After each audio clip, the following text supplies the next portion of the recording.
Olá, queridos e queridas, tudo bem com vocês? Tudo na paz? Sejam todos muito bem-vindos, bem-vindas ao nosso sétimo encontro e hoje nós temos a grata satisfação de ter aqui conosco, ainda que de forma remota, o pastor James, o mestre James, que vai expor aqui uma das suas teses de mestrado, mas eu vou passar ao pastor Omar para introduzir o nosso convidado de hoje. Paz, mestre, tudo bem? Paz dele, tudo bem? Olá, você, paz. Sejam muito bem-vindos e bem-vindas ao seu, ao meu, ao nosso projeto Esther, Escrituras, Teologia e Reflexão.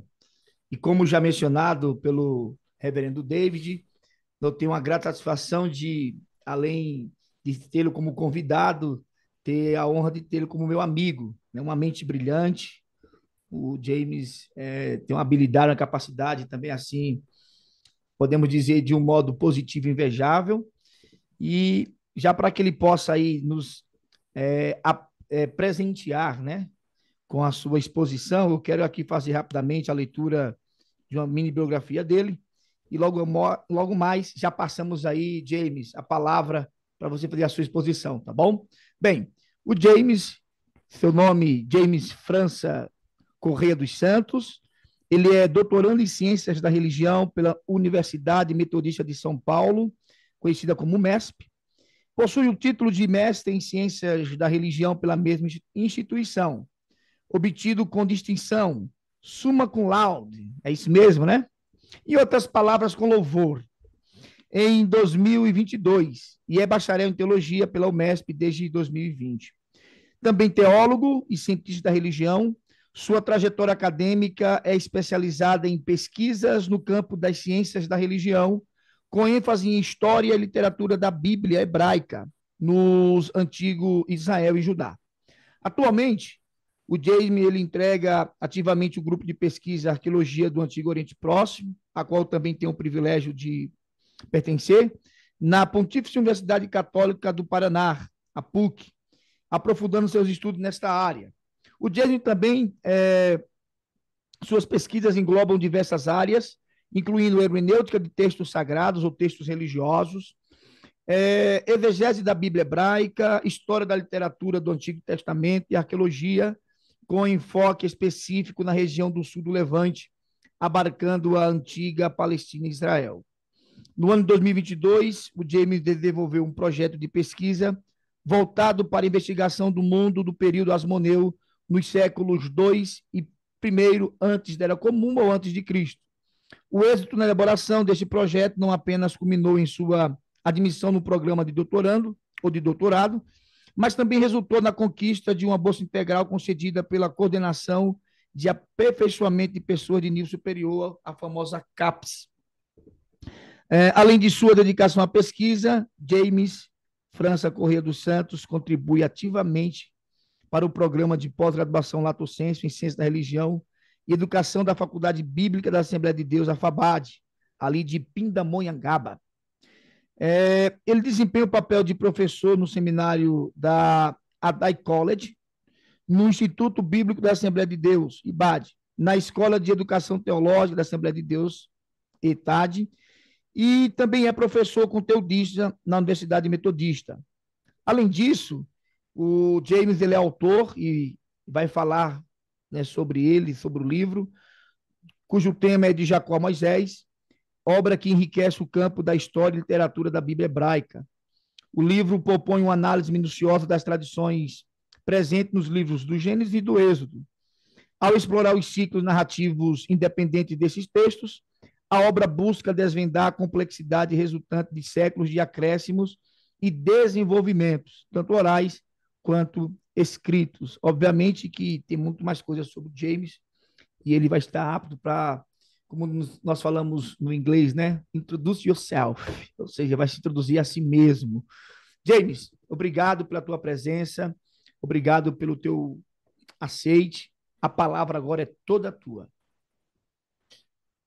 Bem, muito obrigado, meu querido amigo, professor, doutor Omar, né, pelo convite.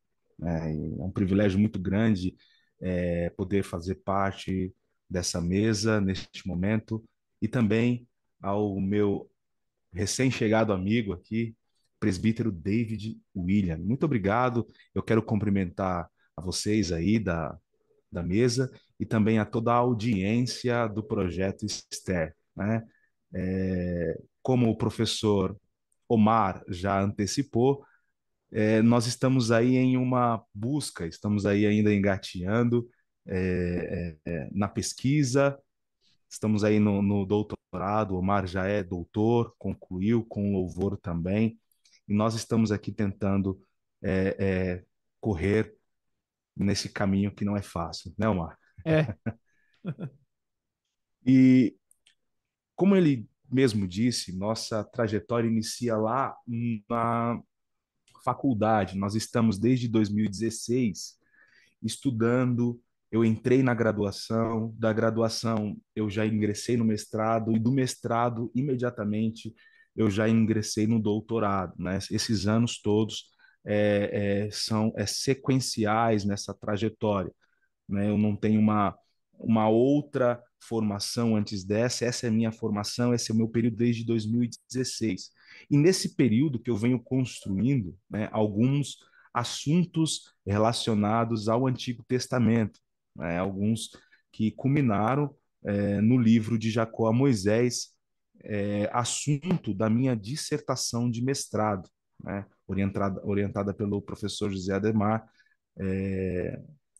um trabalho que eu gostei muito de fazer, toca também em assuntos, conversa um pouco com os assuntos pesquisados pelo Omar. O Omar foi uma pessoa que me ajudou bastante nesta trajetória de pesquisa também. Ele é mencionado nos agradecimentos deste livro, né, da minha pesquisa, porque de certa maneira toca num dos personagens a qual tem um grande carinho no Pentateuco, que é o José. O José, para mim, é um personagem especial. Por quê? Porque eu falo do José? Porque o José ele está comigo desde do TCC de graduação. E foi no TCC da graduação que esse namoro pelas conexões literárias do Pentateuco nasceu, né? Quando eu estava analisando o meu trabalho de TCC, foi uma pesquisa em Gênesis 47, do 13 ao 26. E se a gente pegar, por exemplo, eu separei aqui para fazer uma breve leitura, não extensa, mas só para mostrar um pouco para aqueles que nos ouvem se familiarizar um pouco com uma questão das costuras literárias.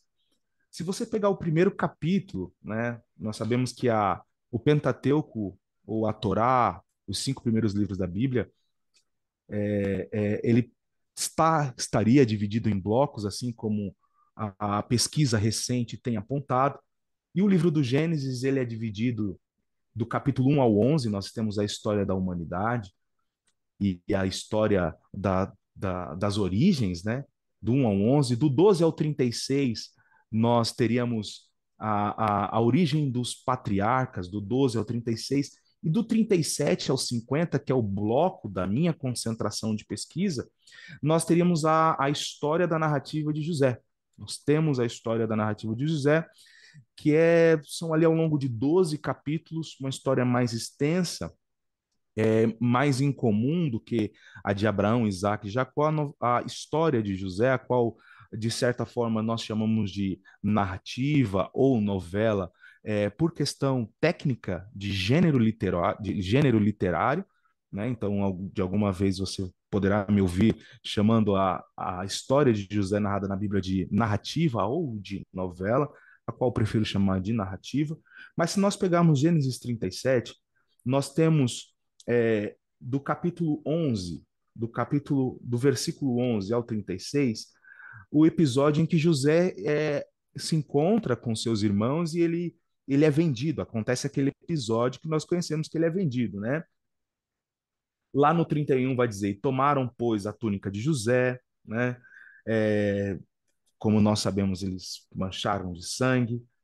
E aí vinha uma caravana, né, de midianitas, enfim, a qual José foi vendido e levado ao Egito.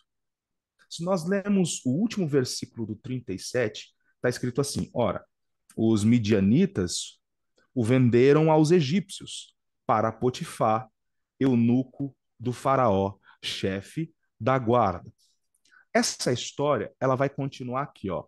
José foi levado ao Egito e Potifar, eunuco de faraó, chefe da guarda, homem egípcio, comprou da mão dos ismaelitas. Se a gente observar a narrativa, ela possui o que chamamos de arco narrativo, que é o desenvolvimento que se segue, né? E o que acontece na minha primeira leitura para a segunda leitura? É que nós temos a continuação só no capítulo 39. No capítulo 38, nós temos uma história que acontece aqui no meio, que é a história de Judá e Tamar, que pouco tem a ver, segundo Klaus Westermann, segundo Conrad Schmitt, segundo Thomas Homer, pouco tem a ver com o arco narrativo da história de José. Aqui, então, nós temos uma inserção redacional. Nós temos um texto que ele está sendo costurado no meio da narrativa da história de José, para quê? Para poder ser, alguns atribuem, preservado. Os redatores tinham esse texto na mão, tinham esse relato na mão, e decidiram preservar o relato de Judá e Tamar no meio dessa grande história de José, né? Por se tratar de uma história do que está acontecendo, ser a história dos filhos de Jacó. Então ele preservou, o redator preserva Gênesis, em Gênesis 38, a história de Judá e Tamar. O que nós chamamos disso? Nós chamamos isso de inserção redacional. E foi olhando para isso também, lá em Gênesis 46, do 13 ao 26, que é a minha pesquisa do TCC, que é um texto também que não tem a ver com a costura, com o arco narrativo que vem sendo desenvolvido no capítulo 47. Né? Nós temos um assunto que é interrompido por uma perícope que vai do 13 ao 26. E aí eu comecei a olhar, a entender essas questões, fui me apaixonando. Foi aí que eu decidi, então, me debruçar sobre as questões de conexões literárias. E aí me sobreveio uma pesquisa que é: a história de Jacó é um mito fundante do povo de Israel.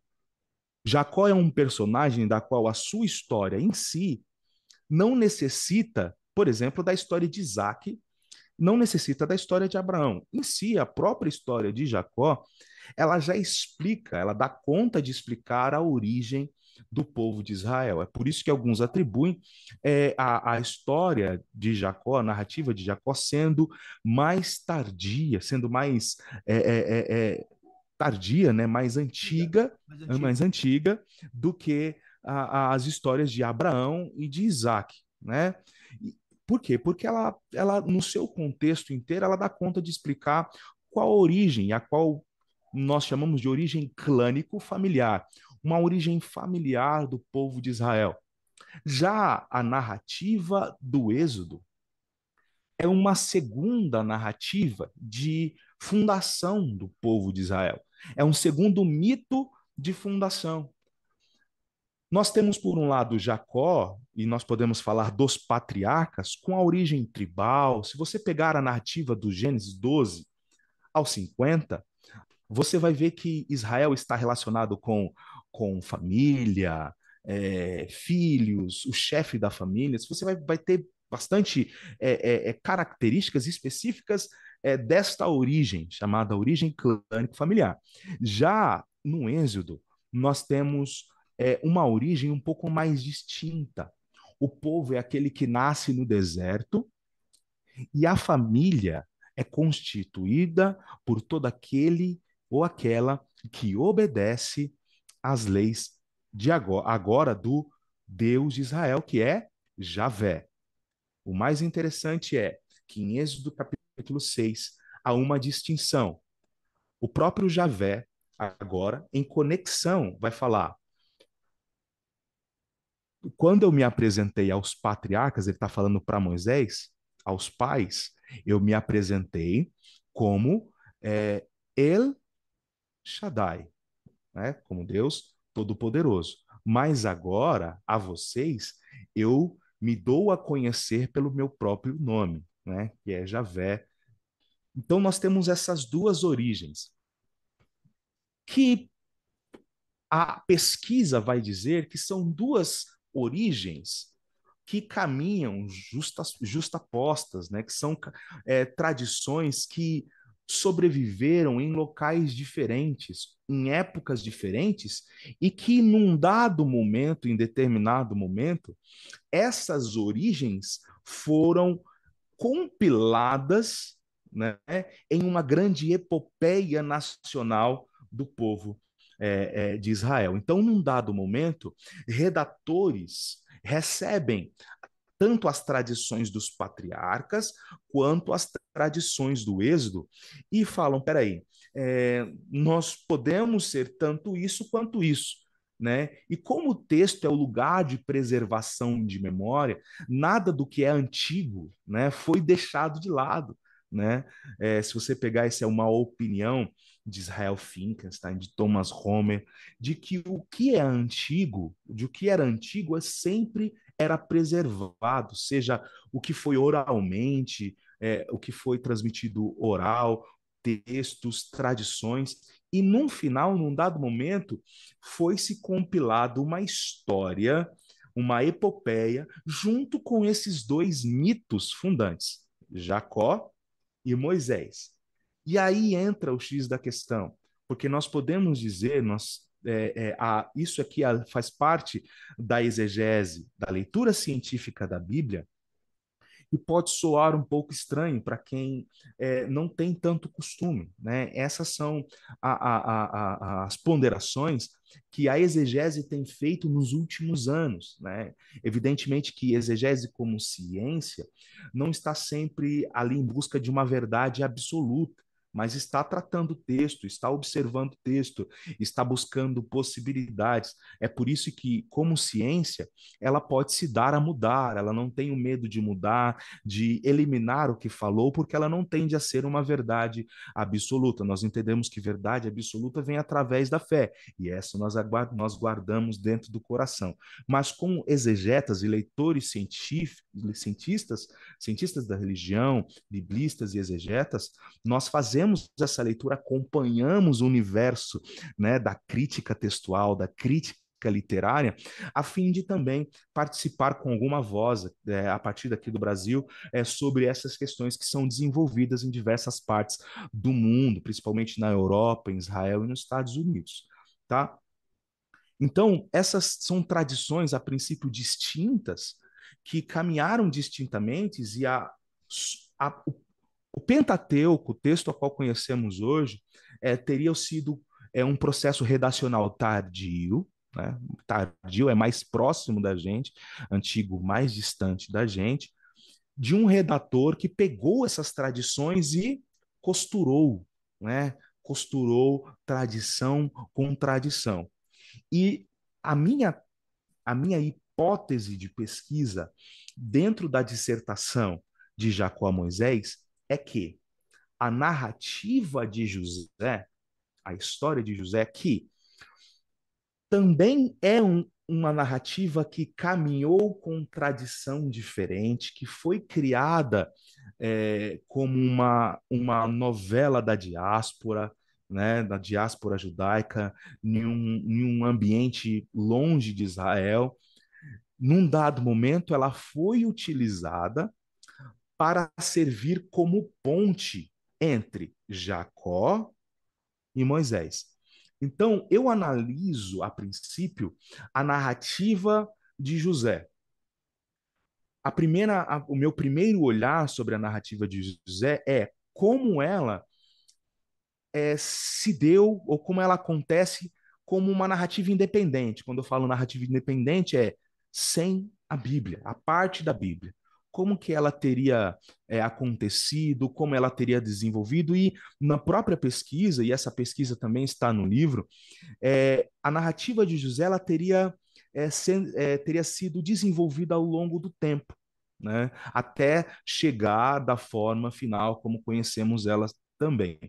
Evidentemente que não é descartado a possibilidade de um José histórico, de um José filho de Jacó histórico. Não, a gente tem opiniões, nós temos opiniões, inclusive essas opiniões entram também no livro, de um Jacó, de um José, filho de Jacó. Que olha que interessante, quando eu vou para o capítulo 2, eu estou na ponte entre José, Gênesis 37, e ao outro lado dessa ponte é o capítulo 1 de Êxodo, porque é onde repousam o final e o início, né, das franjas dos livros, né? Então José ele faz essa conexão literária, uma história que foi desenvolvida e arquitetada para fazer uma ponte literária entre o mito de Jacó fundante ao mito de Moisés também fundante. Quando eu vou para o capítulo 2, é uma exegese, né? Uma exegese a qual eu tentei ao máximo buscar os detalhes, e quando eu vou para o texto, para a crítica textual, que é quando você olha os testemunhos, né, que são a quantidade de textos, de versões textuais que nós temos da Bíblia hebraica, a Septuaginta, eu encontro em Qumran, né, no sítio de Irbet Qumran, um manuscrito da Caverna 4, né, um manuscrito 2, um manuscrito B da Caverna 4, um texto onde a lista, porque se você pegar Êxodo capítulo 1, você vai ver que está escrito lá, e esses são os nomes dos filhos de Jacó que desceram com ele para a terra do Egito. Aí começa a falar os nomes. Rubem, Simeão, né? E aí, Levi, Judá. isso, esses nomes são organizados de acordo com as mães.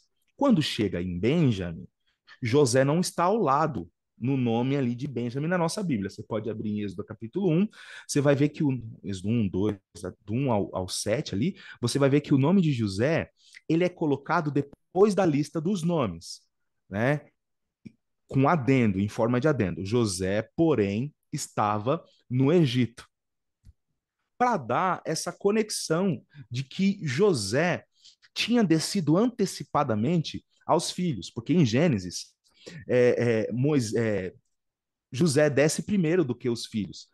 Os outros filhos de Jacó descem posteriormente na narrativa lá da fome. Vocês conhecem bem essa narrativa. Então, Jacó e o restante da família de José descem só depois de José. Então, o Êxodo ele relembra isso, tira aqui é uma proposta, tá, uma hipótese de que o redator ele tira o nome de José da lista e coloca em forma de adendo. José, porém, estava no Egito. Esse adendo, ele possui uma tensão textual, porque na Bíblia hebraica, ele acontece logo após a lista dos nomes. Eu vou Ô, abrir para James, vocês. Oi. enquanto você pensa aí no raciocínio, mantém um raciocínio frequente ou consequente, deixa só situar aqui os nossos ouvintes, né? Você está falando o seguinte, que na sua pesquisa você lida com a terceira tradição, que é a tradição de José. Então, nós temos a tradição de Jacó, tradição de Moisés, que são elementos fundantes, inclusive de tradição teológica do povo de Israel, e José seria uma outra tradição, mas que ela serve em dado momento, e claro, a gente vai discutir isso posteriormente, pena que o tempo é curto para isso, é, o elemento fundante que tenta unificar é uma tradição independente que tenta unificar ambas as tradições. Que isso pode apontar lá para frente, né, entre a questão dos reinos de Israel Norte, reino de Judá, essa coletânea que se discute na universidade, na academia, de lidar muito com essa dualidade. Então é isso mesmo, é isso? Três tradições. Exatamente. Jacó, José, Jacó, Moisés e José seria essa ponte de ligação, de conexão ou interconexão entre essas duas tradições. Então, uma terceira tradição surge para unificar duas existentes. Exatamente. Quando a gente fala de tradições, se a gente for, se a gente for expandir muito o leque, a gente vai ver que tradição de Abraão é uma, tradição de Isaac é outra, tradição de Jacó outra, tradição de José outra, tradição do Êxodo outra, tradição de Moisés outra, né? Então nós temos aqui, né, só para simplificar, Moisés, uma tradição que se desenvolve a parte do Êxodo, né?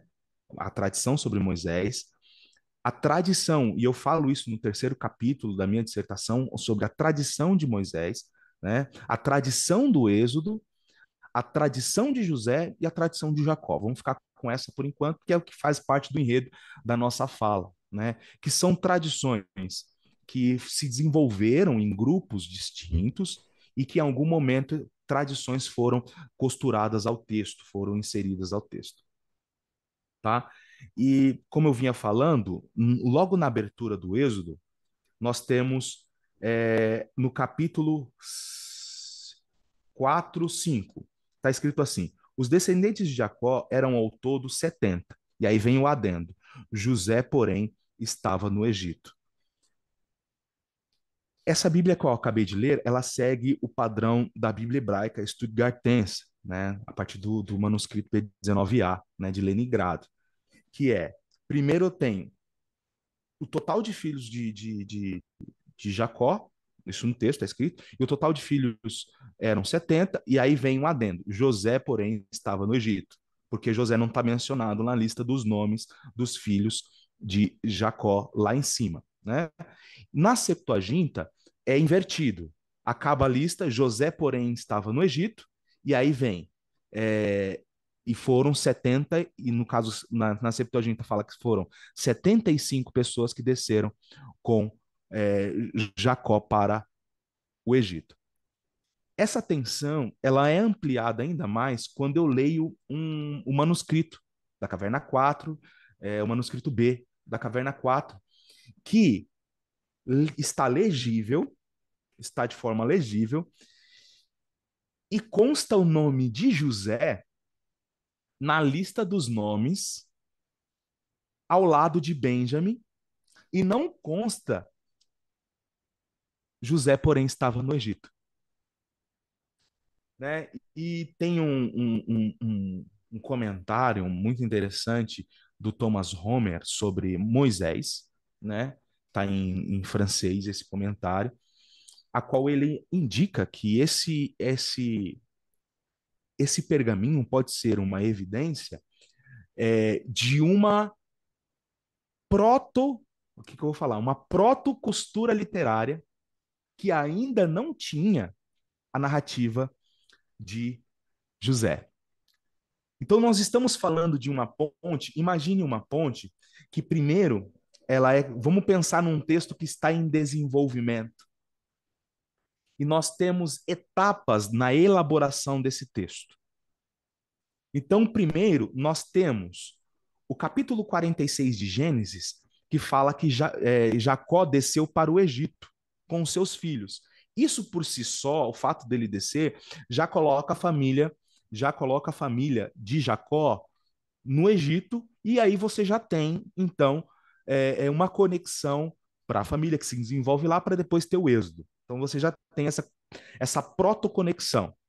E eles, os pesquisadores indicam que essa é uma protoconexão sem contar com a presença da narrativa de José. Porém, aparece a narrativa de José para dar mais explicações, para reformar essa ponte, reformular essa conexão e explicar os motivos que fez Jacó sair da terra prometida e ir para uma terra estrangeira.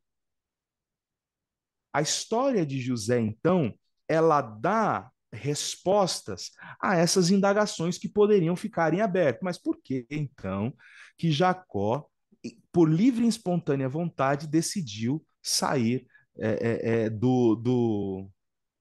da sua terra, terra de promessa, para habitar no Egito? E aí a narrativa de José vai explicar que foi por causa da fome. vai explicar que foi por causa de uma grande fome e tal, em que José, e como que eles conseguiram ficar esse tempo todo estabelecidos no Egito, porque José se destacou, foi governador no Egito, né? Então, essa ponte de José aqui, ela vai ser estabelecida para explicar como que uma família de 70 pessoas chegam no Egito, de aproximadamente 70 pessoas, chegam na terra do Egito e se tornam o povo de Israel, né? E aí entender o capítulo 1, versículo 7 também torna-se crucial, porque a bênção de Jacó estavam sobre os seus filhos, né? A bênção da fecundidade. E lá no capítulo 7 vão usar quatro verbos para indicar essa força de fecundidade, né? Frutificaram, enxamearam, se tornaram fortes e numerosos, né? Mesmos adjetivos, mesmos verbos utilizados em Gênesis 1, 26.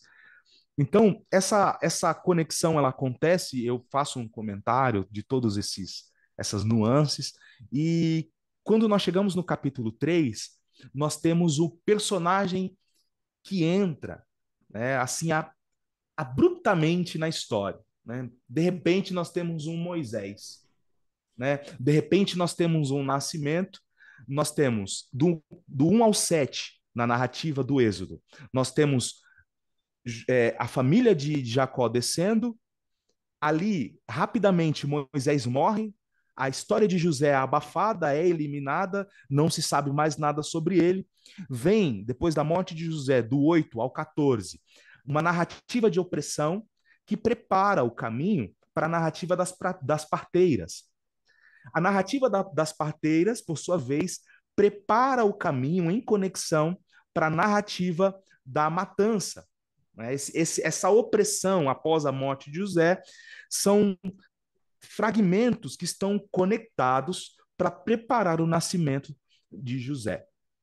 Depois, né, eu comento tudo isso aí num livro, né, quem tiver interesse de adquirir e ler essa obra, né, e entender um pouco mais o que são conexões literárias, é, vai ver que eu faço os comentários, depois eu comento a questão teológica, como que a conexão teológica é feita a partir dos nomes divinos, como que a imagem de Moisés está muito ligada à imagem de Jacó, né? A imagem de Moisés, ela é construída em paralelo da imagem de Jacó. Tem muitas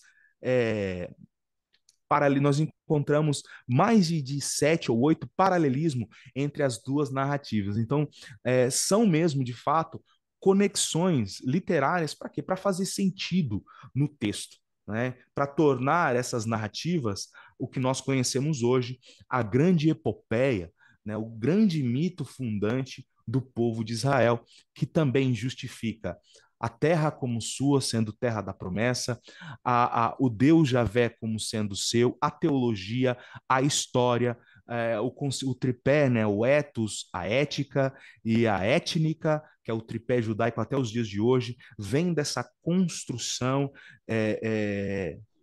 histórica, redacional, nesses pequenos capítulos, nesses poucos capítulos, que é o final, a história de Jacó e a história de Moisés, essa conexão literária com José pode ser afirmada sendo os primórdios, né, da aparição do Pentateuco em sua forma final. Ô, É isso. James, e assim também, desculpa aí te interromper de novo, né? Mas é para você tomar um fôlego, tomar uma água também aí, às vezes, né? A gente pode trabalhar essas questões a partir também da simbologia. Então, vamos, por exemplo, Jacó representa um povo que é migrante ou um povo peregrino, né? Que a gente sabe que pode estar sem um local devido, né? De pátria. Então, seriam os peregrinos. José representa o povo escravizado, né? O povo escravizado e seu desenvolvimento. A ideia daqueles que em busca de melhores condições, né? E Moisés também representa, em alguns aspectos, esse povo livre, né? São mais ou menos essa gradação, né? De um povo que é migrante, depois de um povo que ele é escravizado, e depois de um povo que é liberto. Tem outras características também que a gente pode trabalhar no campo da simbologia, que nas conexões literárias, não necessariamente a gente pode ficar só preso nessa questão da intenção do redator de cunho literário só, mas também de símbolo. Porque me parece que é o caminho que a gente vai ter que encontrar, porque é bem distinto essa característica crítica científica do texto bíblico com essa questão da fé, né? Que a gente precisa fazer esse campo de unificação, né? Como que a gente. E vai ser uma pergunta depois que eu vou te fazer, quando você terminar a sua abordagem, porque são inquietações dos nossos ouvintes, né? Que eles às vezes ficam aflitos e como saber fazer essa interconexão daquilo que é exegese crítica, sem essa que tem como o valor absoluto a despreocupação com a fé, É. né? Porque fica essa ânsia, claro, e assim, claro, e para não dar aquela ideia, né, que a gente está estudando, a gente está desconstruindo o texto bíblico, né, que a Bíblia não tem valor nenhum, porque, de fato, algumas pessoas vão para o texto bíblico, assim, com essa intenção de desconstruir o texto bíblico como se isso fosse possível, né? Então, eu também acho que a gente pode analisar, não sei se você concorda comigo, só para tomar um fôlego aí, essas perspectivas narrativas a partir da simbologia. E quando eu falo simbologia, eu falo a partir de contextos e de epistemológicos. Até errei a palavra aqui agora. Epistemológico. Isso, obrigado. Que também faz outros aportes, né? Legal. Pois é, eu gosto muito de trabalhar com a leitura em paralelo. Quem escreve sobre isso é o Conrad Schmitt, no um livro recente dele, que é O Surgimento da Bíblia. Né? É um livro que foi impresso pela Vozes, editora Vozes, se eu não me engano, que foi lançado no ano passado. Ele escreve, ele fala uma coisa bastante interessante. Como é que fica? Ele está preocupado com essa pergunta, com essa questão sobre a desconstrução, essas questões que você ponderou agora neste momento. E o caminho que ele fala é que é o seguinte: a Bíblia, a Bíblia é, por si só, um livro fascinante.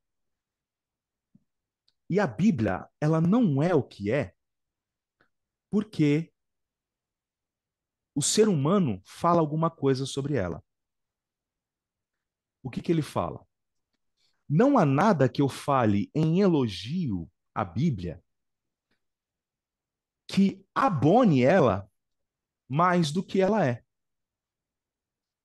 A Bíblia é um texto fechado, com verdades para a humanidade tremenda, e que se alguém encontrar ela num deserto, sem nunca ter conhecido esse sistema, e for capaz de ler, essa pessoa será capaz de mergulhar nessas verdades e absorver essas verdades e conhecer o Deus que é apresentado nesse texto. Nada do que o ser humano, nada do que um padre, nada do que um pastor, nada do que qualquer líder religioso fale a favor da Bíblia irá fazer com que ela fique cada vez mais importante. A Bíblia chegou num patamar de importância independente da voz do humano, não. É isso que ele aqui explicando, parafraseando. E da mesma forma que eu não sou capaz de elevar a Bíblia com qualquer palavra sobre ela, eu também não desabono quando eu falo qualquer coisa contra ela. Não que nós estamos falando contra a Bíblia, mas nada que um ser humano fale tornará a Bíblia também menos relevante do que ela é. A Bíblia é um livro, e por causa do mapa geográfico é, da região desse livro, a região histórica até os dias de hoje é a região mais relevante da história da humanidade. Os olhos de toda a humanidade estão voltados para um pedaço de terra com poucos recursos naturais, as grandes pesquisas, os grandes investimentos financeiros. Todos estão naquele lugar por causa da Bíblia. A Bíblia que direciona o homem. Não é o homem que direciona a Bíblia. É por isso que eu gosto de, se me perguntar, como um homem de fé, eu tento explicar isso, evidentemente que eu estou tentando aprimorar isso gradativamente para colocar nos discursos.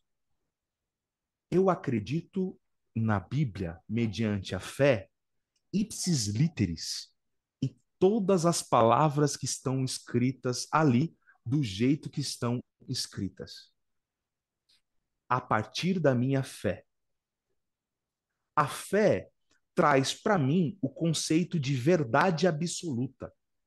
Pela fé, a Bíblia, para mim, ela é uma verdade absoluta, e a minha fé, que eu peço sempre a Deus que aumente ela faz de mim crer, faz com que eu creia nesse texto como verdade absoluta. Por outro lado, paralelo a isso, nós pesquisamos a Bíblia com leitura científica. E a leitura científica da Bíblia, que pode conter a verdade, mas está despreocupada em ser verdade absoluta, está despreocupada em que as pessoas tenham fé. A ciência não quer que as pessoas tenham fé, né? Elas querem crer no experimento, na evidência. A ciência é paralelo a isso. Nós podemos caminhar por esse lado aqui também, né? Trabalhando, trazendo informações, sem que uma coisa, evidentemente que isso precisa ser aprimorado, né? Chega uma hora que nós ficamos em uma apuria, né? Num beco sem saída com essa metodologia, mas por hora eu consigo separar a Bíblia da minha fé, né? E eu prego a Bíblia da fé, mas também eu ensino a Bíblia da ciência.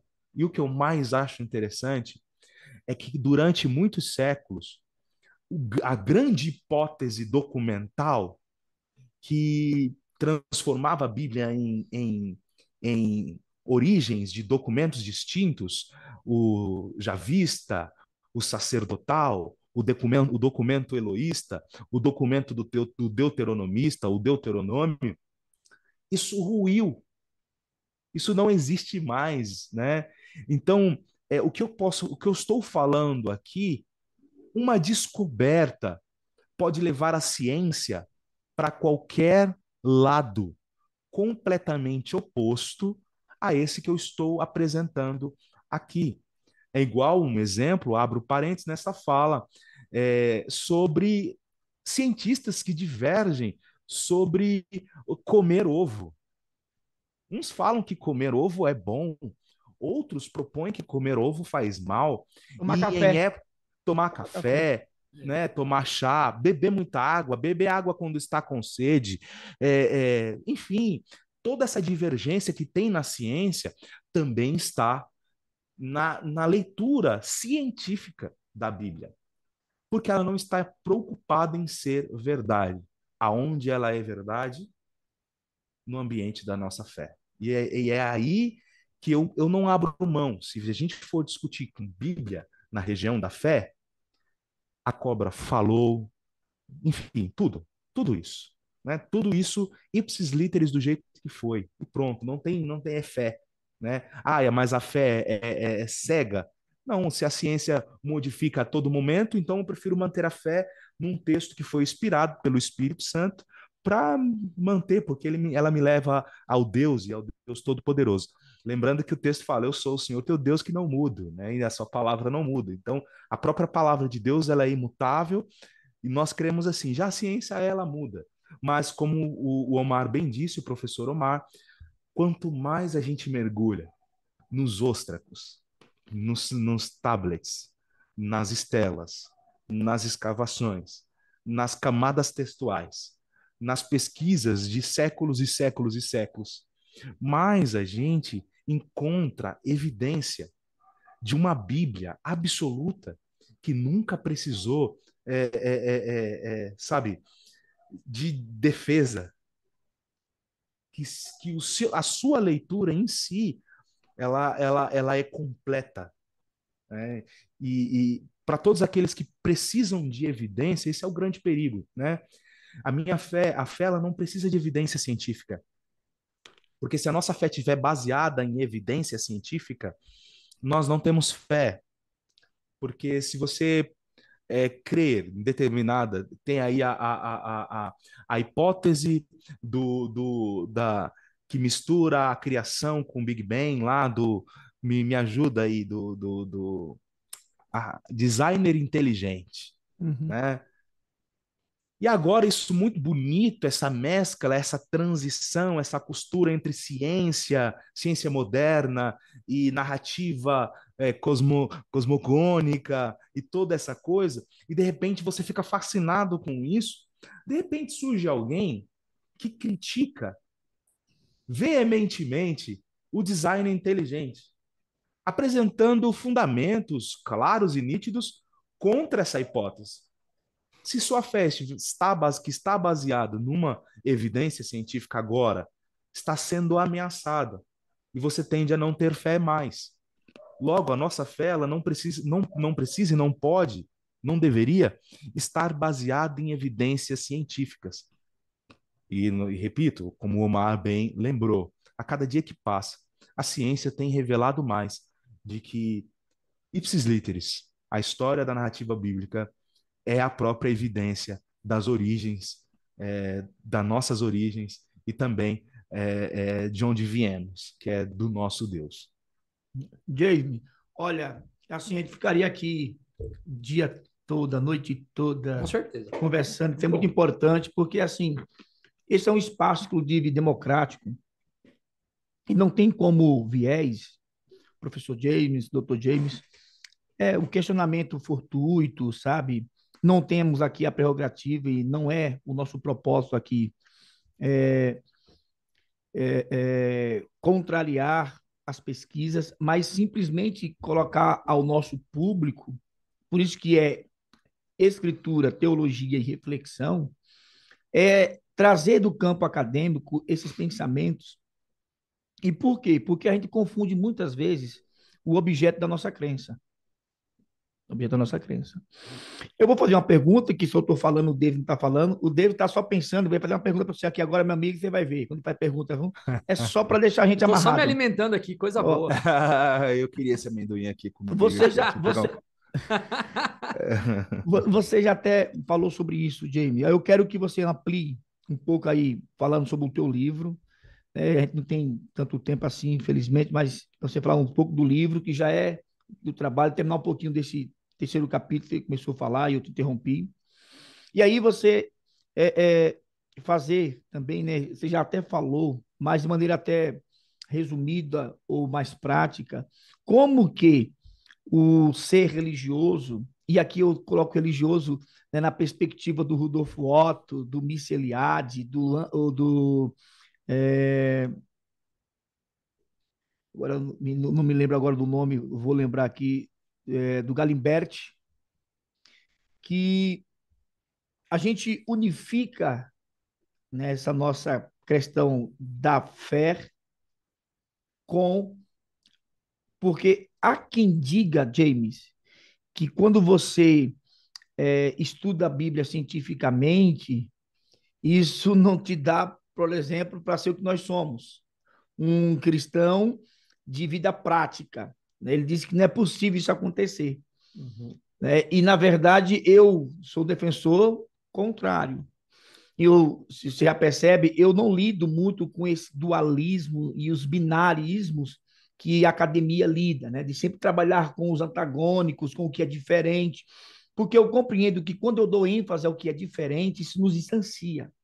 Então, exemplificando para os nossos ouvintes a pergunta para você, quando eu olho para você e para mim e eu começo a descrever as diferenças entre nós, ela perde a essência do que nós somos iguais. Agora, quando eu nos aproximo por aquilo que nos é igual ou que é semelhante, a chance e a possibilidade de nos aproximarmos é muito maior. E a partir da aproximação é que um possível de revanchismo, é que as disputas elas começam a perder seus espaços. Né? Então, a proposta nossa é justamente isso, tirar, né, esse, essa lacuna, esse gap que existe entre fé e razão. Né? E aí eu quero que você fale um pouquinho do teu livro e tenta aí, não sei se eu fui claro na minha pergunta, e aí você já faz isso aí, Exato. tá bom? Maravilha. Bem, a gente precisa ter essa maturidade eu não gosto quando uma, uma interpretação bíblica ou uma hipótese, ela se engessa de tal forma ao ponto de que não cabe ali nenhum questionamento. Uma vez na faculdade de teologia, o professor falou: tudo que é criado, desenvolvido pelos seres humanos é passível de questionamento. Se você chega numa Assembleia de Deus e questiona, ou tenta apresentar uma hipótese diferente, por exemplo, do arrebatamento pré-tribulacionista, dispensacionalista, você pode ser até taxado, se pudessem taxar-nos como herege, nos queimar na fogueira, e como assim outras denominações. Engessar o diálogo sempre é ruim. Nós precisamos dialogar. Evidentemente que há uma ação de Deus mediante seu Espírito que vai levando essa história para os rumos da vontade dele, não nós. Né? Aqui eu falando bem pastoral mesmo, mas só para você entender, para a audiência entender. E é inevitável, o professor Martim Barcala falou que Deus não é itinerário, Deus ele é destino final. Toda a humanidade está caminhando na direção de Deus, não importa o caminho em que ele está traçando. Né? Então, engessar o diálogo é ruim, né? Não discutir sobre. Né? Evidentemente que a Bíblia deixa claro alguns estatutos, né? Que são primordiais, que são fundamentais para a fé em Deus, o cristianismo também, o monoteísmo, enfim. Mas algumas coisas, como hipóteses, como teorias, podem sim ser discutidas, ser aprendidas, serem aprimoradas, serem reformadas, né? Olha aí, tá aí a reforma protestante, né, que foi um aprimoramento da visão bíblica, daquilo que está escrito na Bíblia. Imagine se nós estivéssemos até hoje vivendo sem a reforma, né? Imagine se Martinho Lutero tivesse e outros, né, que o antecederam, é, tivessem engessado o diálogo, falando, não, isso aqui não pode passar. Mas essa nossa inquietação, né, de não permitir que o diálogo venha a ser engessado, tem que ser primordial na vida de todo aquela que é leitor da Bíblia, lembra? Não existe pastor, pastora, padre, sem um curso de teologia. Mas não existe pastor, padre, sem teologia.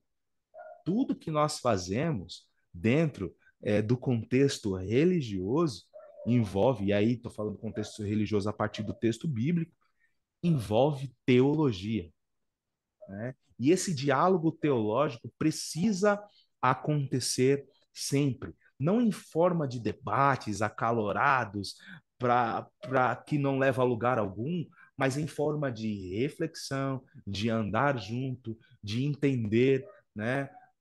Perecer porque não conhece a Escritura, a gente perece, né? Mas se a gente conhece, discute, né? Conversa, aprimora, né? O diálogo, entende melhor para agir melhor, isso evita erros, né? Na minha opinião, né? Então, é isso que eu busco enquanto cientista da religião, né?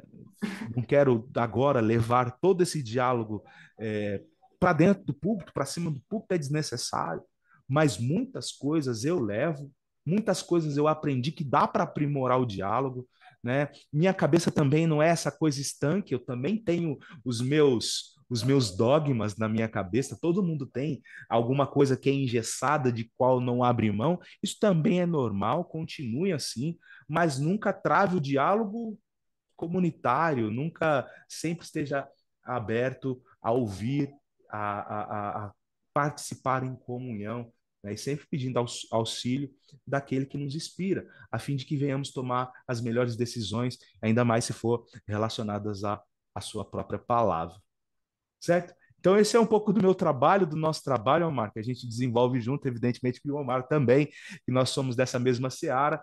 Está aqui o livro De Jacó a Moisés, Conexões Literárias entre o Gênesis e o Êxodo. Preço de capa, lançamento, R$ 45, né?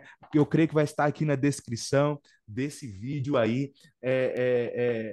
O contato para você adquirir esse livro e poder também participar aqui um pouco desse diálogo e poder me mandar alguma mensagem, deixo aqui também para você à vontade o meu contato em redes sociais, para você entrar em contato no direct do Instagram ou até mesmo no WhatsApp, fazer perguntas, sanar dúvidas, vão para cima.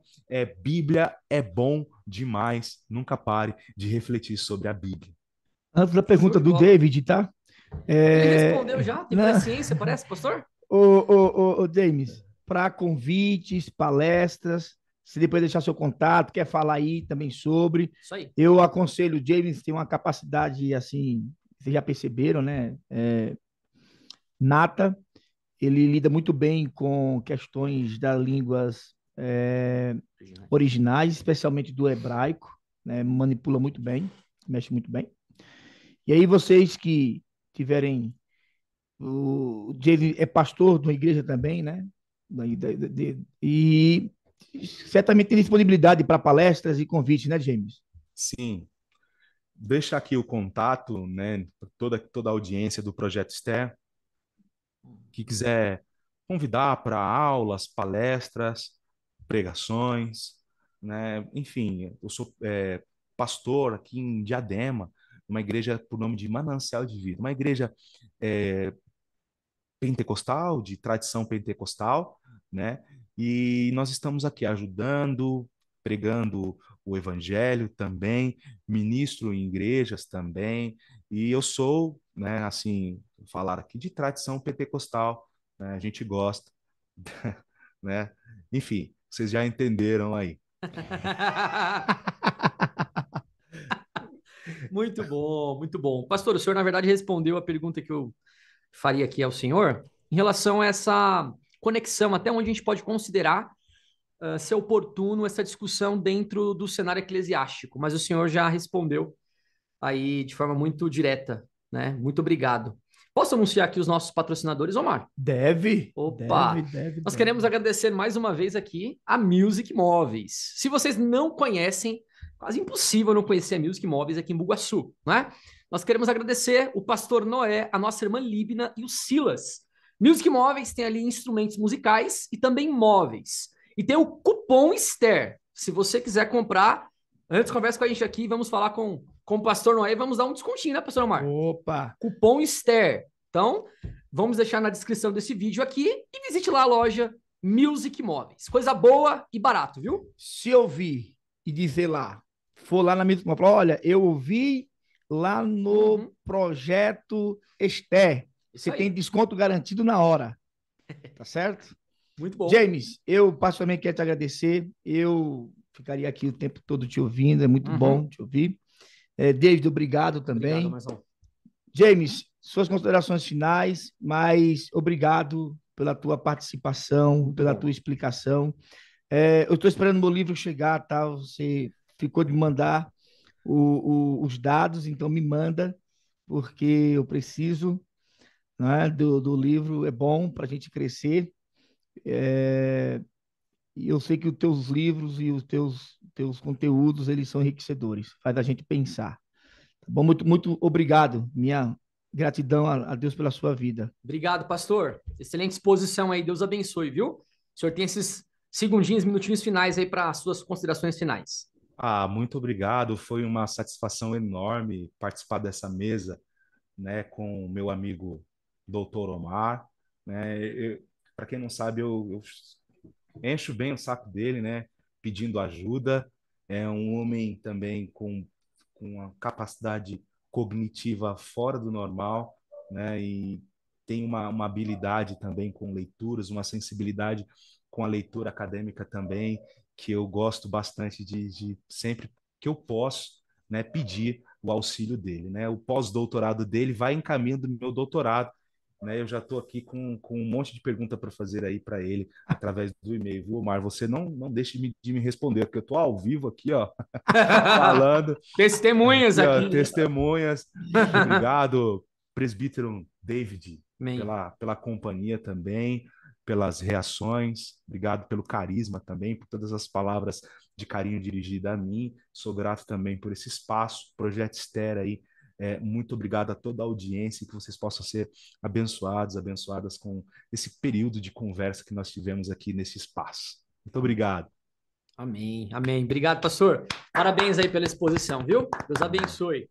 É isso então, Amém. queridos. Obrigado, né, a você, nosso querido inscrito. E se você não é inscrito, se inscreva, né, pastor Omar? Sim. Em nosso canal, compartilhe esse conteúdo, pois fazemos isso tudo para a glória de Deus. E em breve anunciaremos o nosso próximo encontro. Então, vale a pena você ir lá, assistir, né?